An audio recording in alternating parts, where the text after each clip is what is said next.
You're listening to the Surgeons of Horror podcast. John Carpenter, The Early Years. The Fog.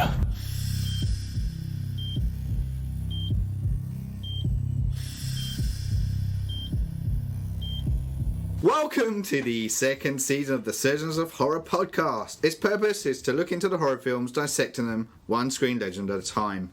Our second horror legend and focus for this current season is director, writer, producer, composer John Carpenter. And we will look back at his career and basically look at the impact that he had on the horror film genre. So in order to do this, I need a team of, I was going to say crack horror aficionados. I don't know what I'm talking about.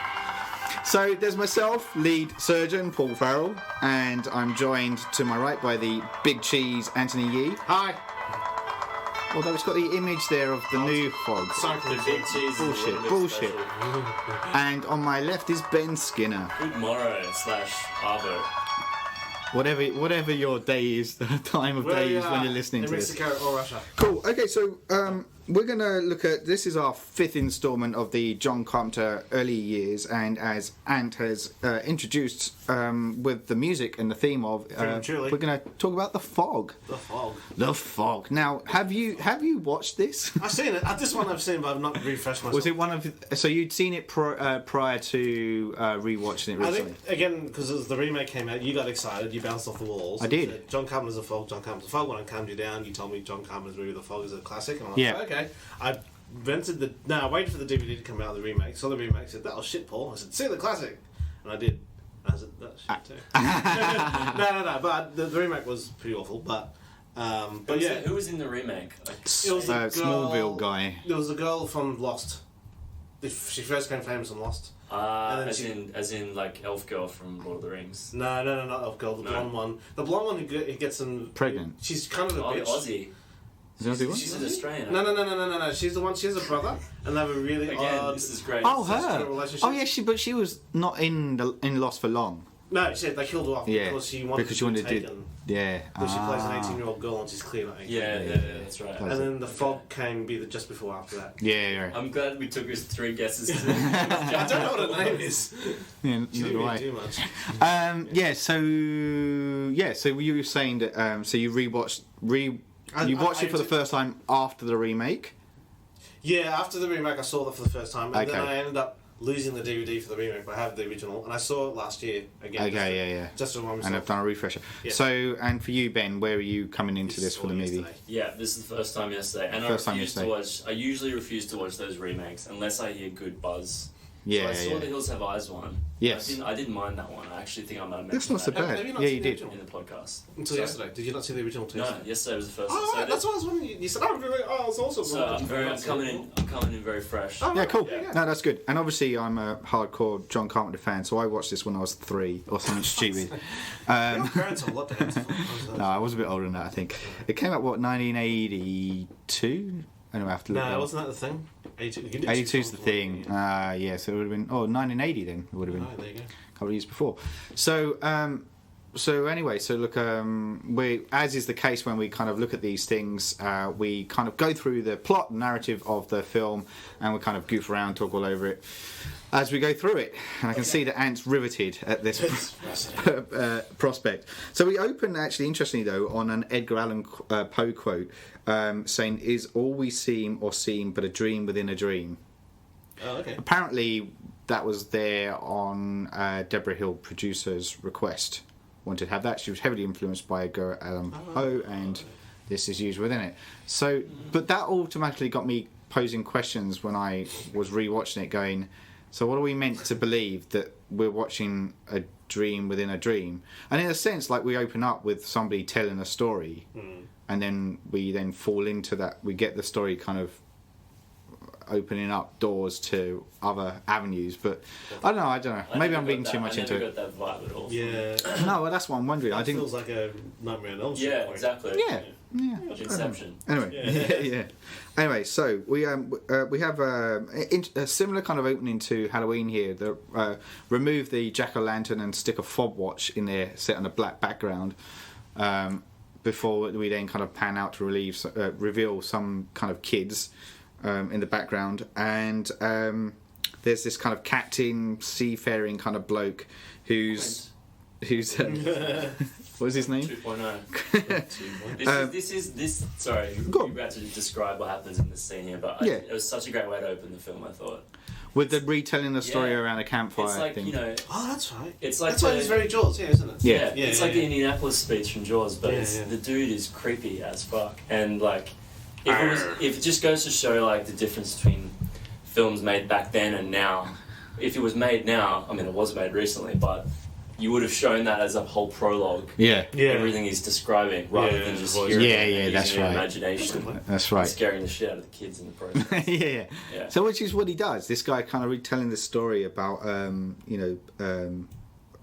incident that occurred years ago where a fire was lit like a campfire and the ship was drawn and smashed to smithereens on the rock face. And it's kind of like meant to be given across this kind of, old school kind of campfire horror story. We see it countless times. I'm not so sure if this was the first instance of it in a horror sense of the words, but definitely we have it here. So, but then we kind of get the opening credits. It says The Fog. We see this guy who's fixing up a few fittings in the church, which is actually John Carpenter himself, playing a guy called Bennett. Oh, okay. And he turns off the lights, and then tells a father in this church, who's Father Malone, played by Hal Holbrook, and he's telling himself to. So the father is helping himself to a drink, so we can kind of see that he's a little bit unbalanced, shall we say? And that he's going to be. So Bennett's going to be heading out for the day. When the father calls after him, Bennett has already gone, but all of a sudden this brick comes loose and falls onto the table, and it reveals inside the brickwork behind the wall an old journal by another Father Malone, who's his grandfather. And this is the first jump scare of the film as well. Yeah, which is very much like a loud thud, big kind of music kind of sound behind it too. Did it make you jump? Did it? Probably in a cinema it would have, but not when you're just trying to watch it on a set of headphones. Things tend to lose their effect. So then we have him, Father Malone, kind of looking at the diary entry, and there's a particular note there saying midnight to 1 belongs to the dead. Yes, I do remember that. Which is key for the events that occur. Yes. We then hear a voice on the radio from a character called Stevie Wayne, who's played by Adrienne Barbeau. Yay! We learned that the town... A big fan, obviously. You aren't? Well, you know I am. We spoke about it in Swamp Thing. We learned that the town is celebrating 100 years since it was founded. We're in the town, it's the dead of night, and all the phones begin to ring. A guy in a supermarket helps himself to some juice while he's cleaning up, and then we hear the sound of a window smashing, and the room shakes for a moment. What, helping yourself to... Yeah, I think so. But of all the things, if I remembered like every single shot in this film, which I remembered none of it, the one shot I did remember was the petrol pump falling out and landing. So prior to rewatching it, you mean the last? No, that's the one thing I took away from the first time I saw it. That's a cool shot. It falls on the ground and the way it's lit and the way it's angled. Yeah. Yeah. So then, nothing more to add after this from Ant then. It's going to be from Ben's side of the microphone from here on in. So I'll do my best impression. I'm just gonna catch Pokemons here. Sorry. In the middle of our podcast. There's one on Ben's lunchbox. You'll have to walk around a bit. Yeah, if I drop the lure right now, you get people going thump against the door in the glass. Anyway, go on. Anyway, we see that, in the background we hear a window smashing, the room starts shaking for a moment, and when it's revealed that it's a little after 12 o'clock at night, so again, going back to the midnight to 1 a.m. thing.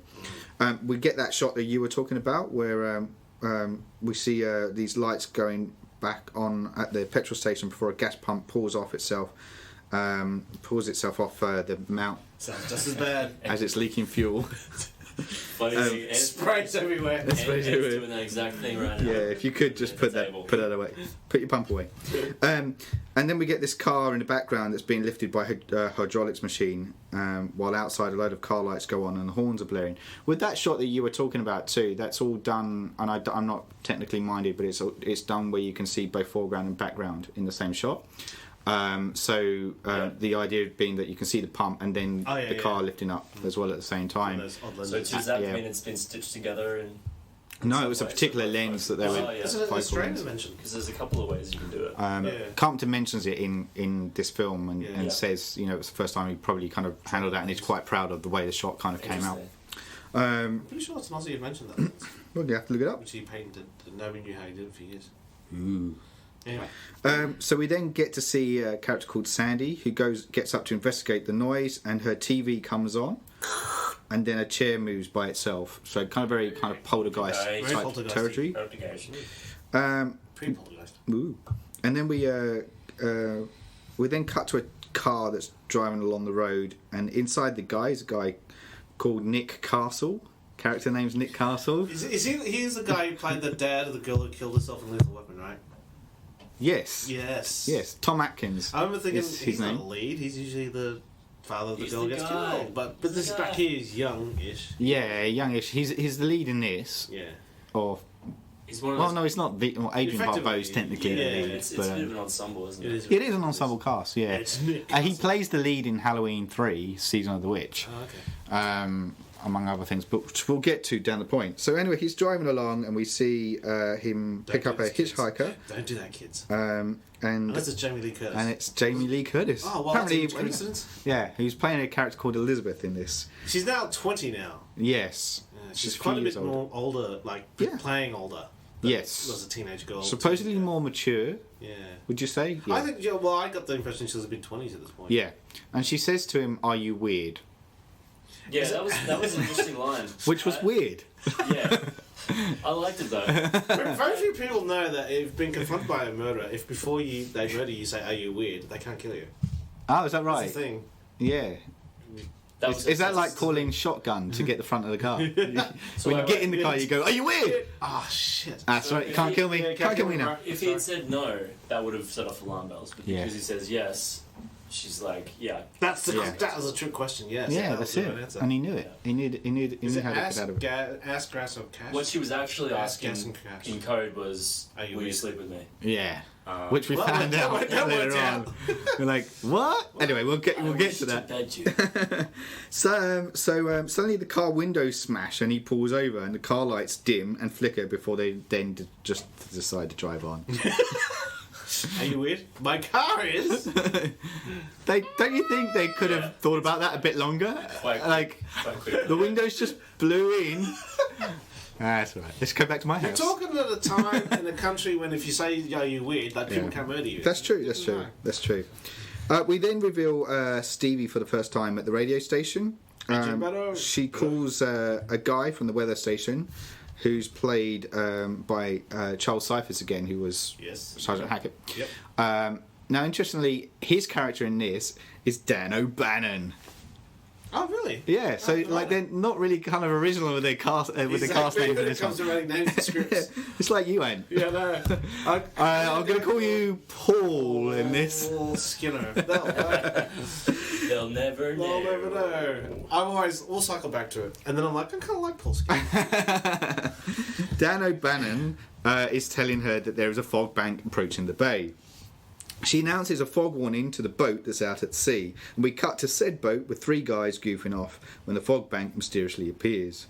The fog bank comes with a glowing light. What do we think of that as an effect? It's a green light.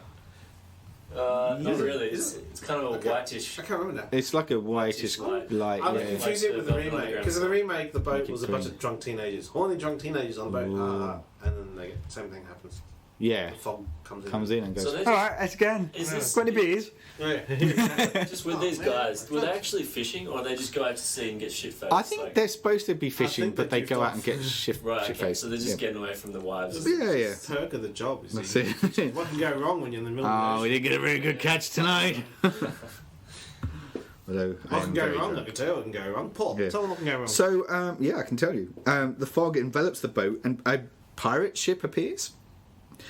There is a splash and shadowy figures appear on the boat. And then a sword is thrust through one of the guys, and then another guy is impaled with a hook. There's a lot of guys. That's what can go wrong if you get drunk on the boat in the middle of the night. That's so it. Don't do that. The last guy who's below deck at this point, and then one of the mysterious figures comes below and grabs him. This is M-rated. Can I say that? So one of the mysterious That was the one that laughed. one of the mysterious figures is below deck. No, it doesn't matter how you say it. And he basically stabs the other guy, the third guy, repeatedly in the face. Ouch! Stab you in the face. Which I do want to add is during the making of this movie, they made this movie, and when they finished it, they said it was shit. And they had, because it was, or even John Carpenter sat down and went, it's a bit shit. Yeah. So they reshot some stuff with added scares. And a lot of that was because Scanners was released, which suddenly changed the ball game as far as horror is concerned. Yeah. And they were like, we need to add more kind of gore. So that particular scene with the stab, was one of the ones that got reinserted in it. I love that. Your turn to crack. I'm getting a picture now. Yeah. So then we come. Then we go back to Stevie, who sees a mysterious light on the ocean before it then disappears again. We cut to another scene, and Nick and Elizabeth are shacked up in bed. Yep. And he's gaff. Yep. Are you weird? What? Yeah. She's an independent girl. Oh yeah, it's very long. But don't you think that cut from A to Z really quickly? Like it did a little. But I mean, like having said that, that's the sort of thing you see in a Monday British drama, and you don't mind it for some reason. Right. Because but there didn't seem to be any sexual at all. No. I don't know. There was a bit of touching when she got in the vehicle. There was a hint. There was a hint there. Was there? I didn't know. I missed that. And he was a few beers in, presumably. See, it was shocking because drinking and driving. And stuff. He was. That's true. That's true. Maybe it's because it's Jamie Lee Curtis and it's presumed. She's Halloween Jamie Lee Curtis. She's supposed to be. Yeah, maybe. But that's the reason why she did it. I do think it was. Maybe they didn't have sex. You're assuming an awful lot. She's just comfortable like that. Would you like to get naked in my bed, just sit by my side? Yeah. While we look at your drawings. That actually. Can I buy this one? No, fuck you. No, just getting naked in bed together. There was a knock at the front door. Behind the screen, we see a shadowy figure, and they have a hook.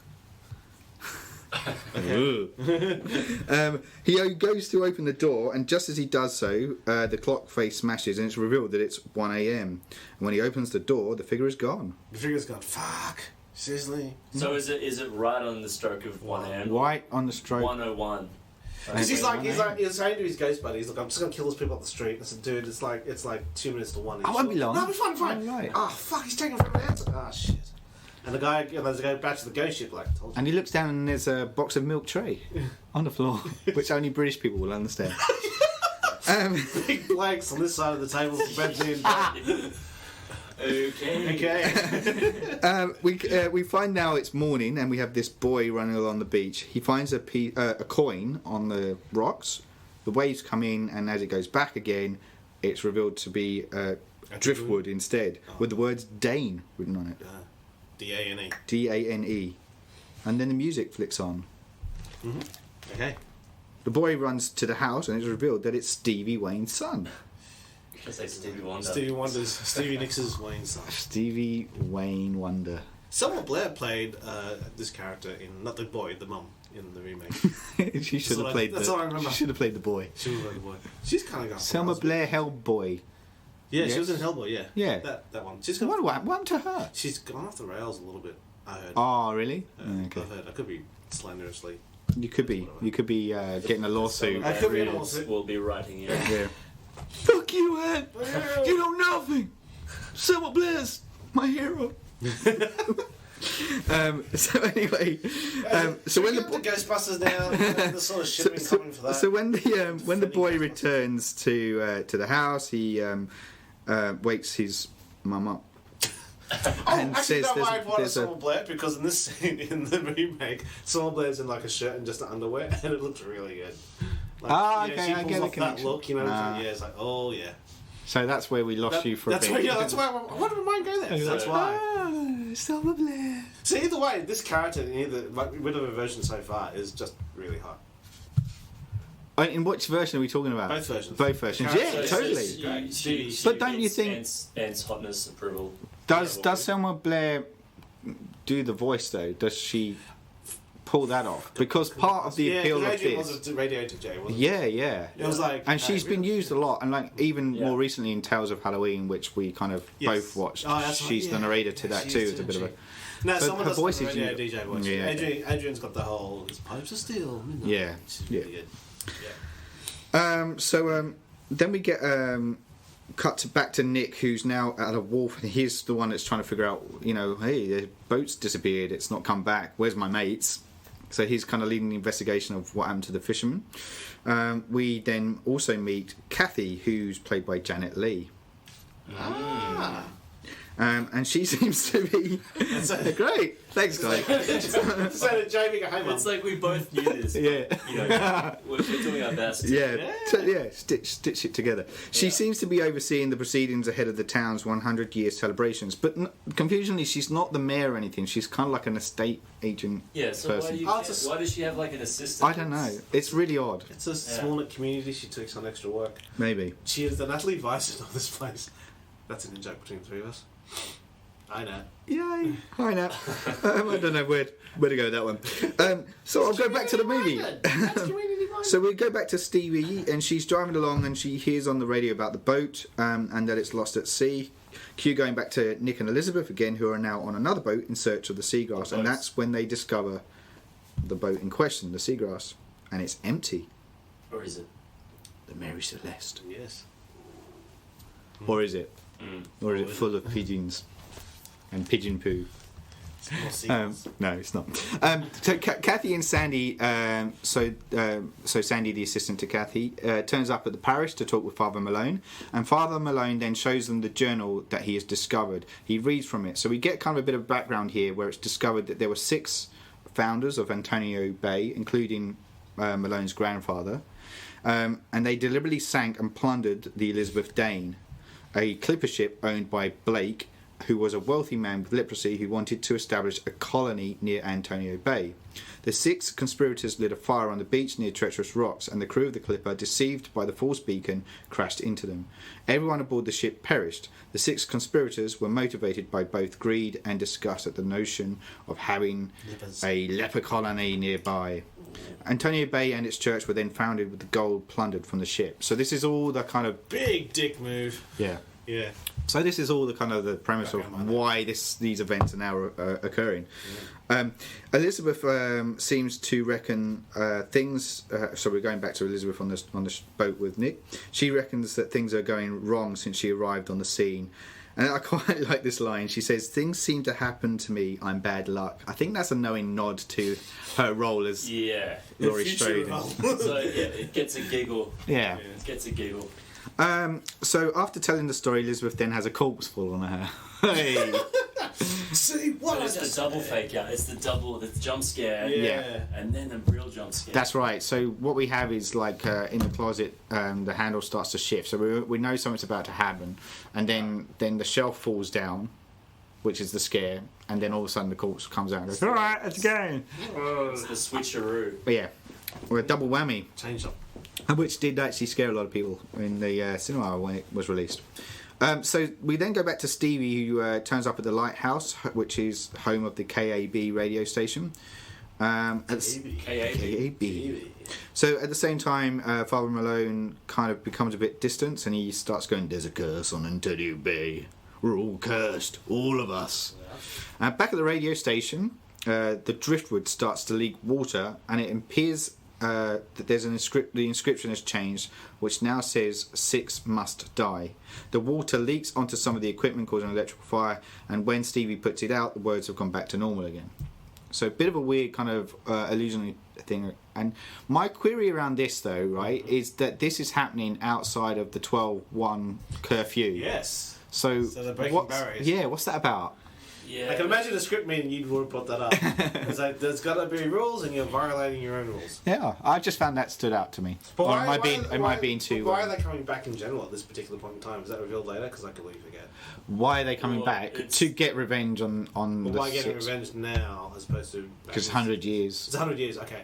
So maybe because it's 100 years. And I wonder if it's partly to do with 100 years or whether that's just a coincidence and it's more the fact that the brickwork kind of came loose. Yes. And that's So- really some major. Yeah, a bit like Evil Dead, kind of. That's a Or is it- coincidence, though. You think that's a coincidence? So what are you I feeling think like it's more likely the fact they were for some.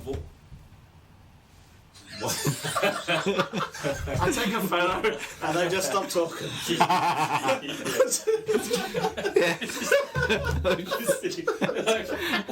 What happened? Why did they stop talking? People stopping their computer right now. What? I think. That's audio. They've That's been audio. taken. They've been taken by the pirates. We have. So three. So they come back to seek revenge on the townsfolk because of the way it was built and founded. Yeah. So I don't know why particularly now, but what we do know is that 3 people have died. So another 3. So another 3 have got to go. And all I'm saying is there's 3 people in this room right now. No, it's got nothing to do with that. Oh, Anne, you alright? I'm fine. Shit. So we then go. At the morgue. So this is where they kind of have brought the corpse of one of the bodies, fishermen that they found. We met with Dr. Phoebes. Not to be confused with the abominable Dr. Phoebes, played by Vincent Price, of which the name is a nod to. Oh. Although it is played by Darwin Justin, who we are familiar with from Assault on Precinct 13. Yeah. Q Ant. What? Gotta smoke. Ah, yeah. It's that dude. Oh, it's that dude. Okay. Yeah. Cool. I forget. And he tells Nick, he's telling Nick that the body has all the hallmarks of being submerged under the sea for months. But that can't be true. Damn it, man! I'm a doctor. I'm not a dentist. Anyway.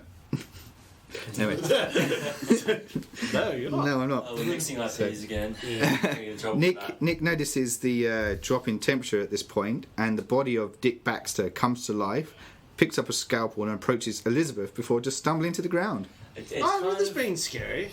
Ish. Weird. Yeah. This was... It's a little bit pointless, don't you think? It is pointless, but... It's... Because he doesn't do anything. No, exactly. But is this because we are outside of the 12 and 1 o'clock power factor? I don't know what would you call it. The witching hour, or whatever you call it. We did literally the witching hour. The witching hour. Because it's... so is it more of a case that the strength isn't there, or is it just purely so he can write 3 on the floor?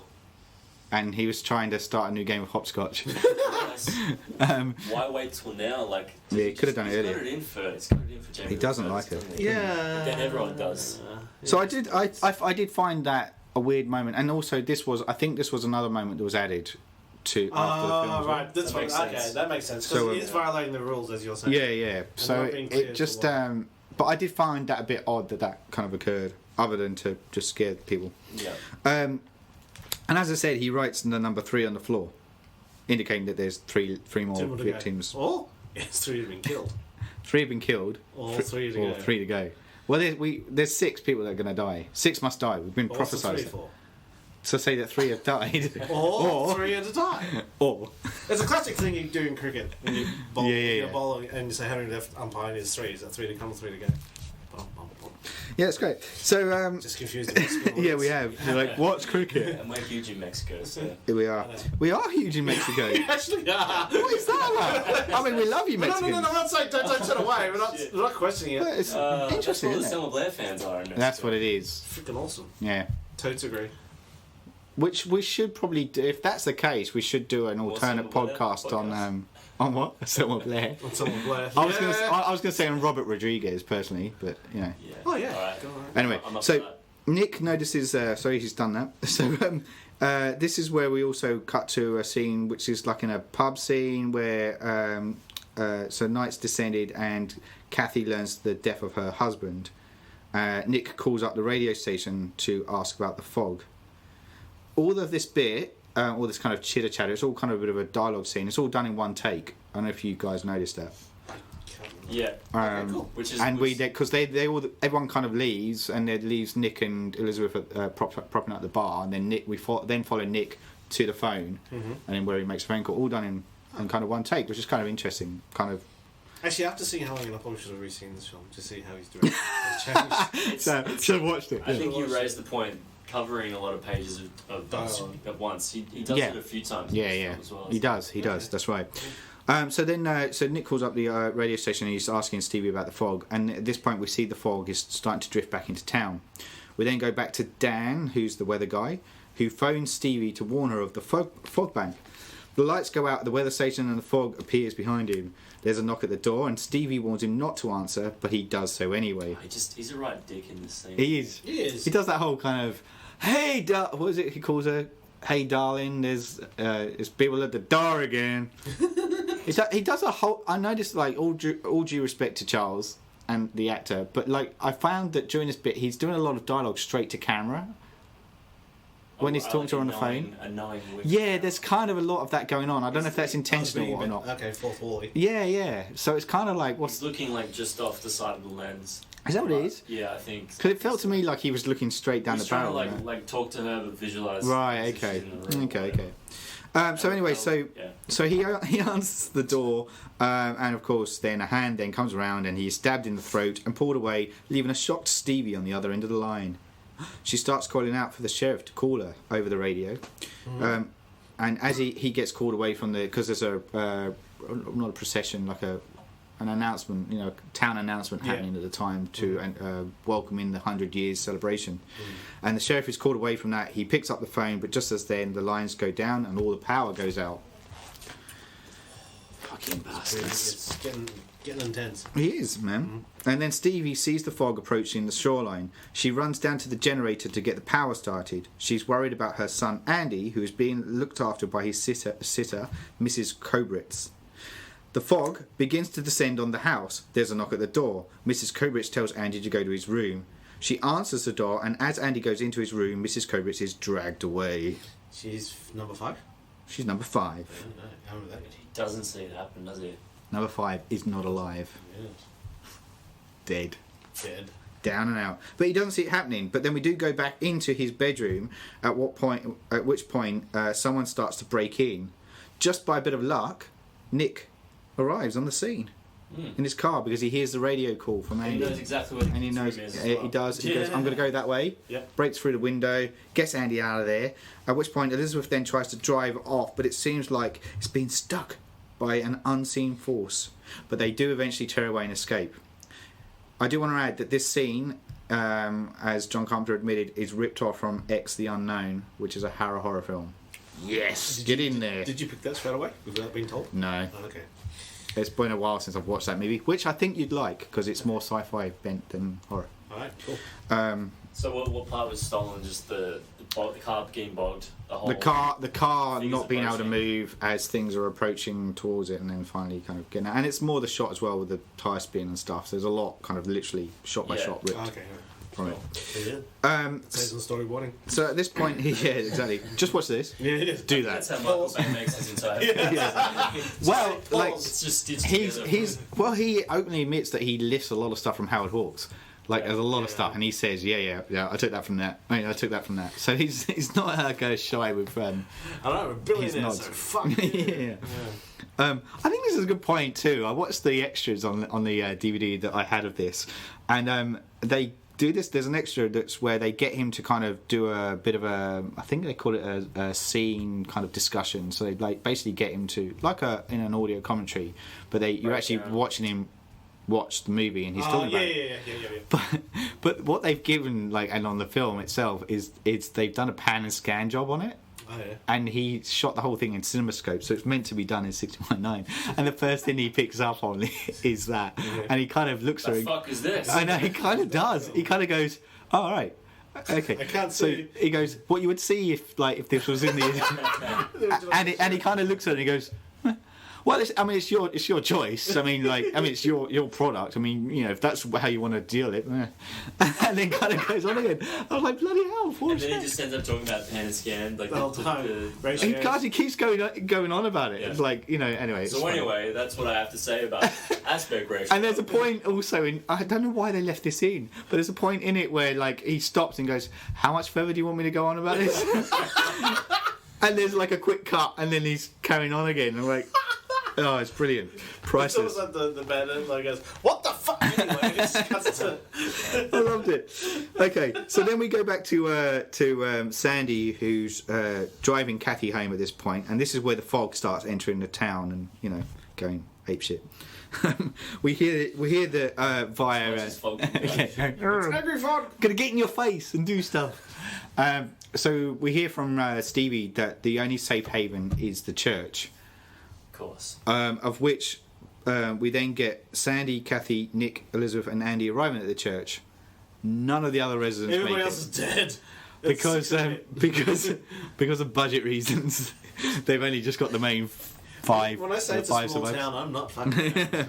I guess they're all watching. But it's a big. They are. I can see like Ben as a young guy going, "That's what old people do." You mash, yeah, mash. Just stick mash on. And the old guy saying, "Yeah, actually, yeah, we were, but that's not the point about it." Urban viewing cannot be missed. There was no VCRs. There was no. That's it. Okay. Fuck the fog. Mash is on. You can't time shift this anyway. Anyway, so they kind of all arrive. So we're getting like the main principal cast, the ensemble, arriving at the church, and the Father Malone character appears to have given up all hope. They go into this kind of back room area. The fog then starts to also cover the lighthouse at the same time where Stevie is. Nick then kind of learns about the journal, and he goes and grabs it. So we're kind of cutting between the two locations here at this moment in time. Go back to the lighthouse, and there's a knock at the door. We go back to the church, and there are shadowy figures as they're trying to break in. Likewise, the lighthouse. The occupants of the church remove this gold cross from behind the wall. Father Malone picks it up and carries it out into the church hall. At the same time, Stevie hides outside on the lighthouse balcony as she watches a shadow walk around. She then climbs onto the roof, trying to distance herself as much as possible. Father Malone offers this gold cross back to the head kind of ghost character Blake, along with his body as comeuppance. A shadowy figure then starts to climb the roof of the lighthouse, and another takes a swipe at Stevie, which kind of sends her backwards onto the floor, which is where Ant would like her to be. Sorry. I've lost you. That's too much even for Ant. I think so. Just as all seems lost, Blake, the head of the shadowy figures, then lays his hands on the cross, and then Father Malone and the cross start to kind of have a glow effect happen to them, almost like they're being electrocuted. Nick pulls him aside, and the ghosts all disappear. Likewise, they also disappear at the lighthouse too. The fog begins to ebb away, and the ocean is clear again. At which point we get this Stevie going back on the air again. She says, "Something came out of the fog and tries to destroy us. Look out for the fog." This is a nod again to the original Thing from Another World. Oh, okay. Look out at the skies. Blah, blah, blah. It felt like that kind of line. Massive nod to it. Okay, so lots of again we get like these lots of location shots, like the conclusion of Halloween. So kind of reminding us of what was told before, and then everyone leaves the church, leaving Father Malone alone. God, that was a mouthful. And he kind of mutters to himself, "Why not me?" At which point we see the fog materialise again. The ghosts appear just as Father Malone looks around. Blake appears with a sword in hand and swipes it as we cut to black. Close credits. Boom. Yeah, the remake, they extended this bit. By did they? They captured the Jamie Lee Curtis. Maggie Grace wasn't played. Maggie Grace. See what he did there, guys? Yeah. Seamless. Yeah. Seamless. Makes her his bride. And that's why I saw She the what, movie. sorry? She's the bride of the Captain Blake. That was the added storyline they added to it. She's the bride. Yeah, or she's something. He takes her as his bride, and that's the end of the movie. Oh, okay. So that's why I was expecting that to happen in the happen. original. I'm like, oh, that didn't happen at all. But it's still, it's a lame Is she metal. brainwashed into Yeah, thinking she she's thinks his she's bride? his That's a wife. bit So weird. it's Sigourney Weaver Ghostbusters kind of. Yeah, it's kind of a. So it's an extra added layer where some bride they took. I don't know if that is effective. Let's talk about the remake now. Well, I think you could say that about the whole film, couldn't you? About this film? No, about The remake, yeah. Yeah. Well, okay, so what were your... having watched it for the first time, go to you, Ben, being the newbie to the storyline. Yeah. What was your initial... without going into too much detail, what was your initial knee-jerk reaction after first watching it? I mean, once again, I like the music. Yep. I thought that it went a long way to making some of the scenes towards the end more effective when the fog's actually closing in for real, and it's like that pulsing. Yeah. It just keeps building and building till it reaches like a crescendo, and then it starts building again. There are a few cool shots in this. Yeah. But it's just the actual, I guess, the plot device of the fog itself. Yeah. It's a little bit, and the actual, I don't know, just kind of the reasons why things happen are a little bit clumsy, and I didn't fully know why the cross and the book were buried, like walled away. To hide away the secrets of... Yeah, but why not just get rid of more? Destroy the evidence, says Ben. Mr. President. Like, Mr. Nixon. Were they keeping it for... a rainy day. Yeah. Wasn't the cross made of gold or something? Yeah. That was basically what the gold they stole was melted down into the cross. Yeah. I was going to say... And then they buried it behind a wall. Yeah. Now we don't spend it. Profit. Yeah. So, like, no, I mean that raises a good question too. Like, there is the premise of the fog itself came about when John Carpenter and Deborah Hill took a trip to Stonehenge, and there was eerie fog in the distance that kind of looked like it was pulsating. Yeah. And John turned to Deborah and said, "What do you think's in that?" I'm son of the. I hope you said it like that. And of which they that kind of idea kind of played around with it, and the whole concept of the movie is supposed to be a nod to like the stories of the ghost stories of old. So it's and I wonder in doing that they kind of have bound themselves a bit and restricted themselves. Ghost stories weren't what people were looking towards. Taking the room apart in the background. Ghost stories weren't actually what people were wanting at the time. They were wanting more shock horror, hence the scanners thing and how that kind of So it kind of went against the grain of what people were looking at, or looking for.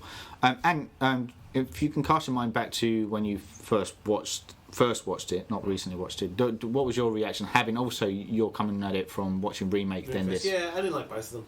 I was like, it just didn't hit me between the eyes.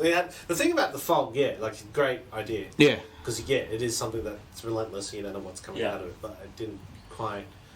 Yeah, I liked it. It wasn't the fog itself that I didn't. It's just I think having that whole angle of the pirates within the fog, just being they're just another like cooked killer like within the fog. It's like either just have the fog or have the guys have the pirates by themselves, but. Yeah. If the fog, as an elemental thing, could kill you, I think that's creepy enough in itself. Yeah. They kind of touched on that, weirdly enough, in the last Hunger Games, where one of the devices to kill the players is the fog. If she'll touch you, it just burns you. Oh, okay. Yeah. And that's kind of like running. How do you outrun a fog? You don't. You're fucked. So that was kind of cool. The other movie I think of is The Mist. I know, I was about to say that. Which was also a big disappointment for me. What? You don't like The Mist? I didn't like The Mist. Because I think that used The Mist. The Mist is a... The Mist did it better, I thought. Yeah, in terms of the actual... The logic of it. And what comes out of it. Yeah. I think The Mist is an underrated movie, personally. So do I. I think it's one of the... Yeah. It's a really, really smart movie. And worth rewatching. Ant. Ant. I don't like Heath Ledger in it. Anyway. Is he in it? No. I was like, when was he in it? Is that because, isn't he the Joker? He's the Joker. Okay. Right. Gotcha. Ant thinks he's the Joker. He's the Joker.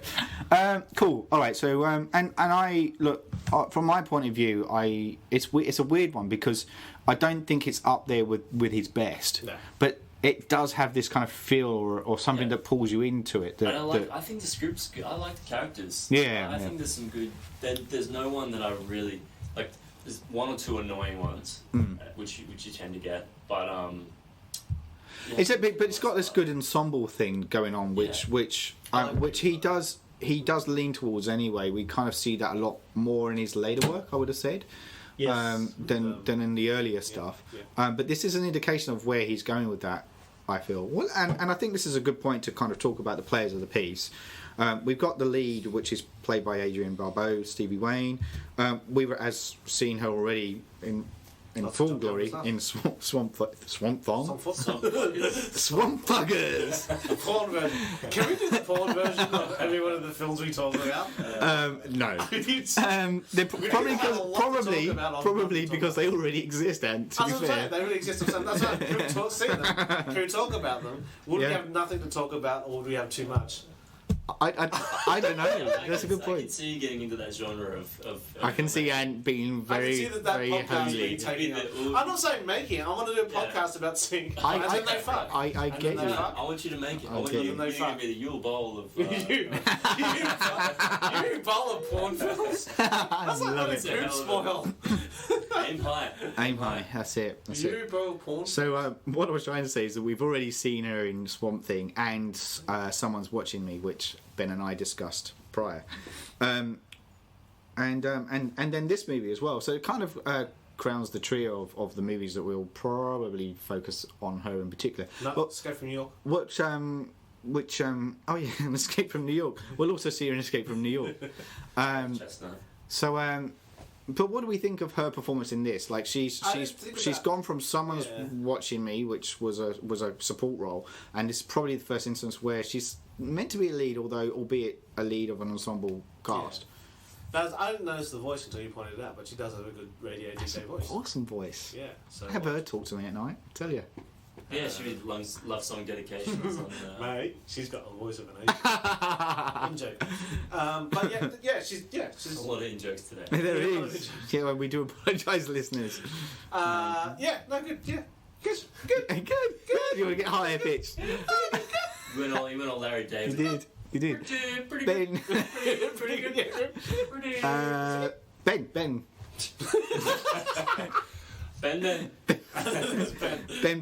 What was your thoughts? I liked the radio voice also. Yeah. I think it kind of initially I was like, who the fuck would have a radio station in such a hard to read place? Like, but that made sense. You know, because she's sitting. Well, it means that it's a good way for a character to have like a overall view. Yeah. That's right. And also, and they kind of, the idea is that it's at the highest point, even though she has to climb down 300 odd steps to get to it. But she's also like, it's there because it's a fishing village too. So she's technically there as to tell people about stuff as well. Yeah. So weather warnings. Remember, she gets 8-track cassette tapes sent to the promos. So promos sent to the she listens to them. Yeah. That's right. It's like they're pretty sad. That's what you listen. That's kind of like an analog version of our life, which is why I was interested in that bit.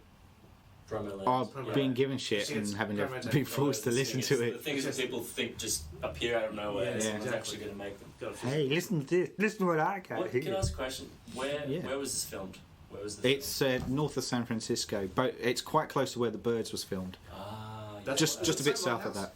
Huh? Is the same lighthouse that features in The Birds? No. Okay. There is a wharf that features in The Birds, though. But the lighthouse is the same. All the same location, or lighthouse is a separate kind of. Because it's cool. All the outside locations are all set around that area. Yeah, obviously, there's a lot of internal scenes as well. Like a small seaside town. Yeah. Yeah, it's a nice. All shot around there, which is kind of cool. Yeah, it was good. Pretty cool. So let's switch to the other female lead, Jamie Lee Curtis, in this. We've obviously talked about her in Halloween podcast. She does return again, as we mentioned with John Carpenter, providing the voice of the narrator of the computer in the intro of Escape from New York. And she's a markedly different character in this one.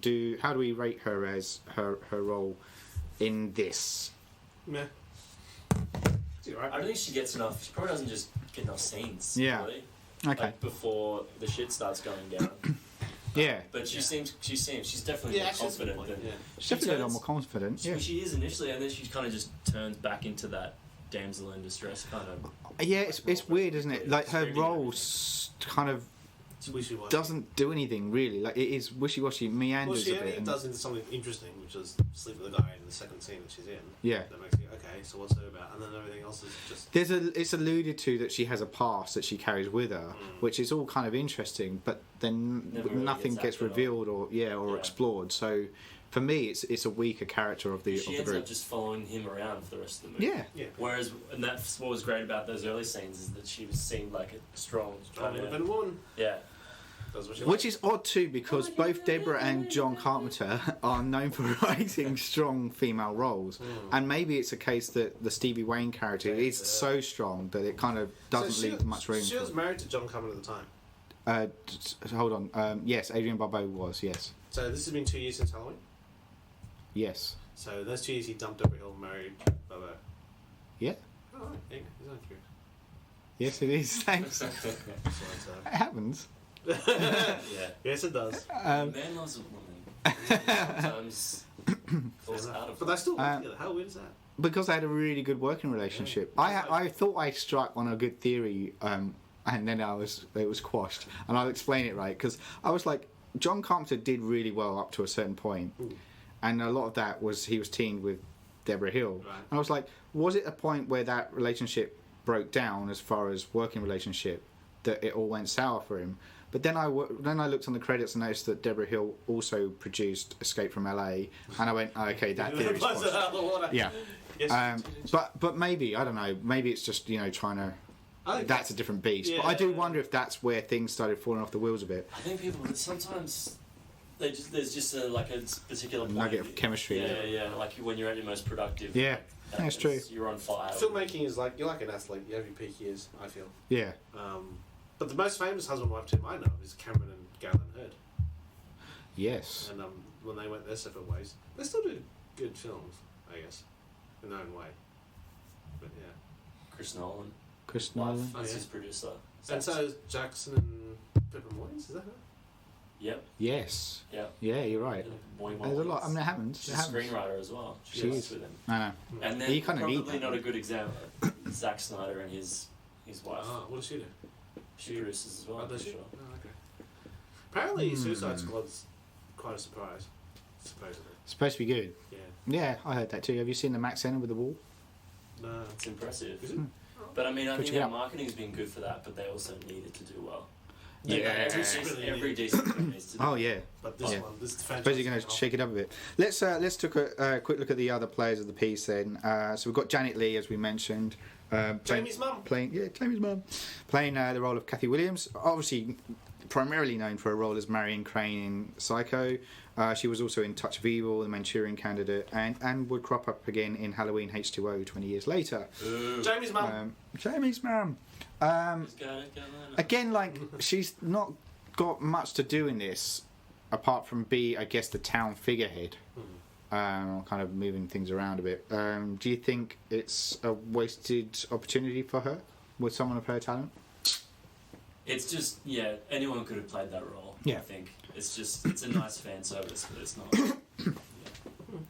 Yeah, no, I agree. I just found that there was one kind of good I guess scare moment. Like you could tell that she could switch on the scare moment when they were being attacked in the church, and you could see that a kind of a faint kind of sign that there's talent there to be played with, but yeah, it just didn't feel like it was explored to her potential. What did she say about her participation in the film? But she was just a big supporter of it. Like really kind of pushed it, and even like there was a shot I think outside or something, or the pub or something, and the pub the landlord was getting a bit shirty because it was going over time, but he was a big fan of her, and she basically just went, "Oh, I'll go have a chat with him," and just basically kind of pulled him away, and just talked to him for hours while they tried to kind of keep going. So she had, which I guess is a sign of how dedicated she is to the film she kind of takes part in, which is massive hats off. Respect.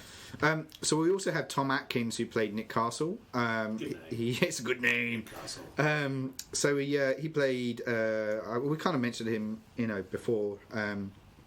But he did play Lieutenant Tom Sullivan in Serpico TV series. He would reunite again with Carpenter for Escape from New York as a character called Rain.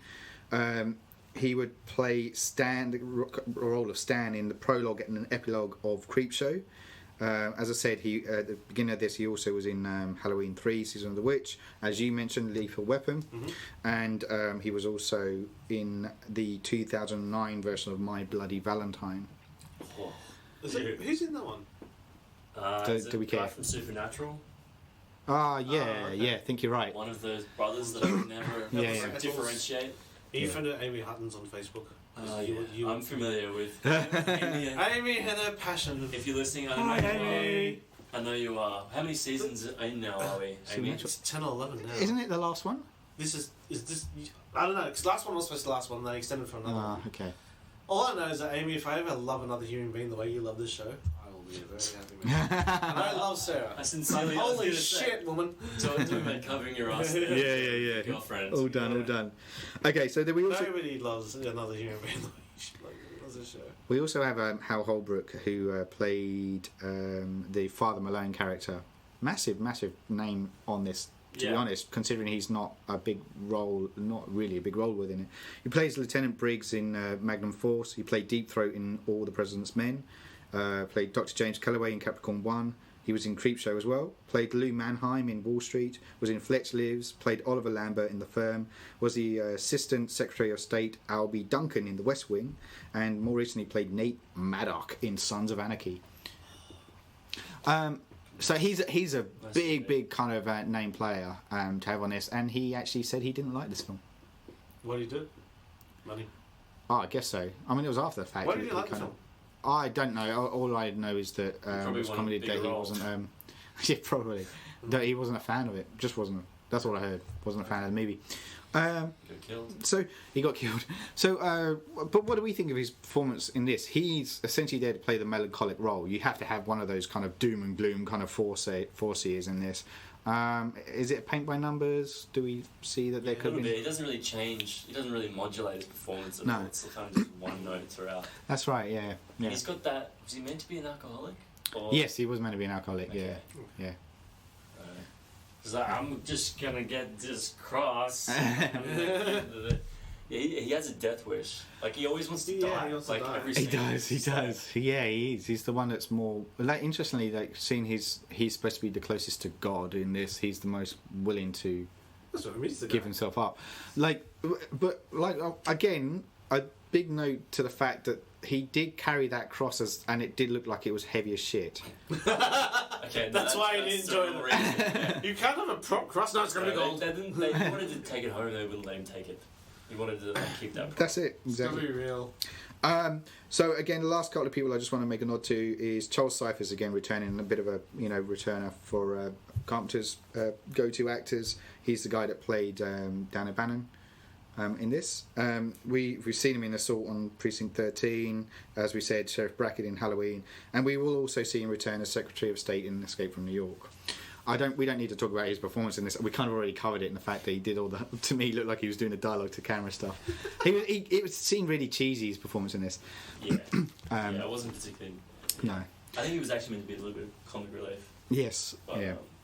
I do want to. The last person I want to kind of just mention off screen and doing the special makeup was a guy called Rob Botton, who provided makeup for 1976 King Kong. He was the makeup assistant on Star Wars: A New Hope. Special makeup for Piranha, The Howling,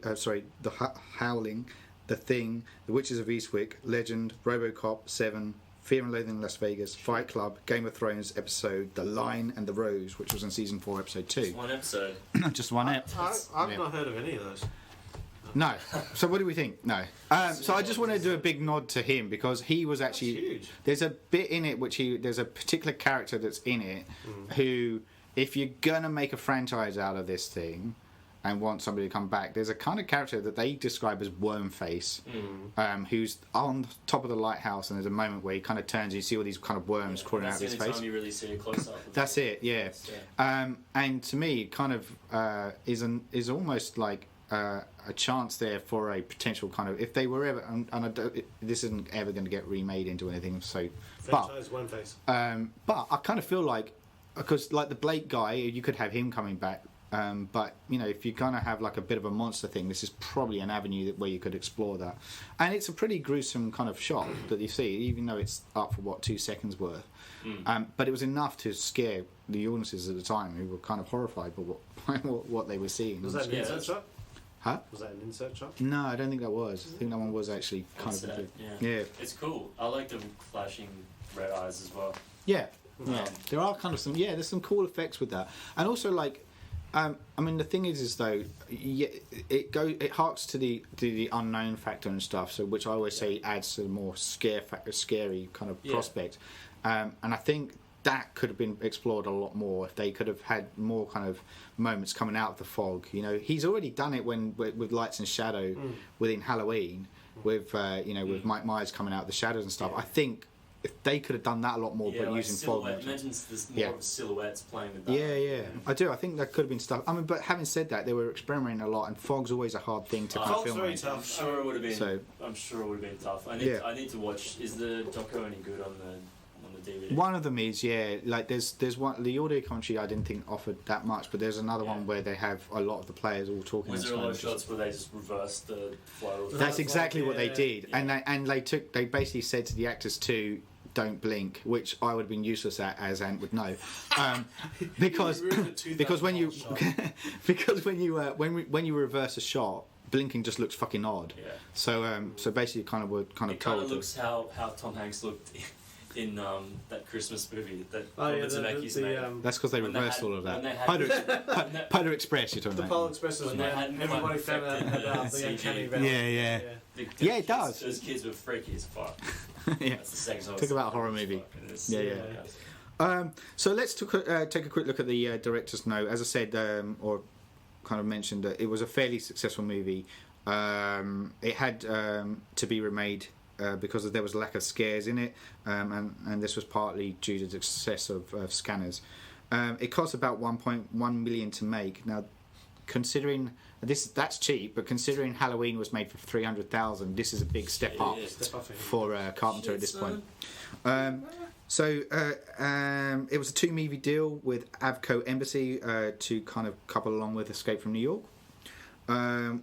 It was geared around an old-fashioned ghost story, but as I said, people were looking more to overt horror films at the time. As I mentioned, Carpenter is a big fan of Howard Hawks, and the Stevie Wayne character is a massive nod to the femme fatale characters within that, particularly of Lauren Bacall and the roles that she brought to it. And hence why she smokes in it too, which is a nod to the Lauren Bacall kind of stuff. Because somebody did say, "Why did she smoke?" And he goes, "It's because of that." One of the locations, as I said, was shared with Alfred Hitchcock's The Birds. The mood they were going for was a big nod to H.P. Lovecraft kind of novels and stuff. Interestingly, in the commentary as well, which I think is kind of true of the film itself, that John Carpenter has noted when he's talking about it in back. He says, "The movie seems so innocent now, it's funny how times change." And I think that's true. I think like even though they changed a lot of things in it, the scare factor still isn't kind of, that it's not really packed with a punch. They needed to either go with full out blunt force in your face kind of scare, or go the sinister route. And I don't think they kind of did either. Some of the fog scenes, as I said, were shot backwards, as we mentioned. A lot of it was shot on a lot of it was shot on a black velvet, with the fog going across it, and then they kind of superimpose that over the other shots, so that's kind of why you get this kind of effect. The movie. I just love the hand motions that when we entertained. Shadow puppet. He's about to reveal a dove. I'm the fog. I'm coming for you. This is Paul's acting school coming through here. You know it. Paul, be the fog. There, that sounds. Paul, don't blink. Okay. No, okay, he keeps fouling that one. The last thing I want to add is the movie poster was really misleading. I don't know if you've seen the cover. So it's basically Jamie Lee Curtis holding back the door with the fog trying to creep through, which was used because they were trying to ride off the coattails of Halloween, and they were trying to get the Jamie Lee. Which defies it because she's not the lead in it, and it kind of was. I can understand. Big. If you're a marketing guy, like you're going to go for the safe bet, and the safe bet is to use that star power that you got. That's it. And they don't give a fuck about what. Don't give a fuck. Filmmaking things. Which kind of rounds up our little nuggets around the film and stuff. So I guess the last thing is just lasting impressions on the movie. Not his best work. Not his best work. That's not even great. That's not even good. It is good. No, it's good. It's not. It's better than most. That's good. Not good for me. It's better than the. Could have been better because I thought it was going to be really cool. A cool premise. Yeah, cool, it's a massively cool premise, and I think a lot more could have been done with it for sure. That's why I'm a bit disappointed. Yeah, But I think I said this too. But there is something that pulls me in with it, though, that intrigues me with it. I do agree. I don't think it's anywhere near his best material. I mean, but there is something about it that is watching. We woke up. We all live in Sydney, obviously. Waking up yesterday, there's an insane amount of fog that rolled. There in. was. You couldn't only just see the Harbour Bridge. I wish I'd seen the movie before that happened. And I would have photoshopped something together. It probably would have been a better poster than the film. Oh yeah. Why is the Harbour Bridge in this movie? I love it. What? Because of the boat. There's a bridge above us. Your character sounds like a Muppet for some reason. Yeah. Cool. Kermit in the fog. And Missing my P's again. So just to round out your thoughts on that, Ben. Sorry, you were saying how the fog itself. Yeah. It's cool, but not necessarily like placing those characters within the fog. Yeah. I mean, if it's kind of like if I understand why they remade it. If they saw potential in that and they remade it, but it would have been cool if someone that really understood horror and appreciated what he did made that instead. Yeah, I agree. Because part of me wants to go. It would be really good to see this remade, but then we saw the remake of it. It's been done. The remake. But then again, it's not really stopping. Like, I can't believe what you do is turn into a TV series. Yeah. An HBO series. Does it have? Well, then what you do is the HBO thing of like just 10 characters who are fucking each other and there's like some storyline. And then you get the fog, like really interesting kill. Boobs and fog. Very interesting kill in the first episode. Nothing happens episodes 2 through to 6, and then 7, 8, 9 ramps up. Oh, you just got it all worked out, don't you? That's how it's done, man. Yeah. I'm starting. Stranger Things is starting to feel that way to me a little bit. Yeah, are you watching that? No. I thought No, but I'm going to watch it. I don't have Netflix. I know that's criminal, but I've got it at my in-laws' place, and we're over there this week, so I'm going to be going. Right. It's a mixture of Dante, Spielberg, and Carpenter, and all three of them deserve royalties for like There's a lot of amount of nostalgia. as soon as the freaking theme music comes on, I'm like, have they Yeah. consulted John Carpenter about that? But then who designed the font? Whoever designed the font. that 80s font, yeah. But then, like, aren't you? But that's the whole point, isn't it? It's a massive homage to. Yeah, it is. I was and just worried that it would be too reliant on nostalgia, but it's its own thing as well. Yeah, it's yeah. actually got its own story going on. Sure. And on that note, that concludes this the fifth horror film surgery of the season. Stick around for our next and last session of the series on Escape from New York. We hope you enjoyed our discussions. Next time, we are Ben Skinner, Adios, Anthony Yee, Hi. and your humble host, Paul Farrell. Goodbye.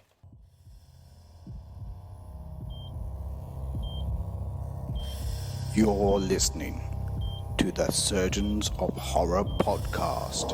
John Carpenter, The Early Years, The Fog. Music supplied by Peter Nezik. For more discussions or podcasts, head over to surgeonsofhorror.com or head over to our Facebook and Twitter sites for the latest news and updates.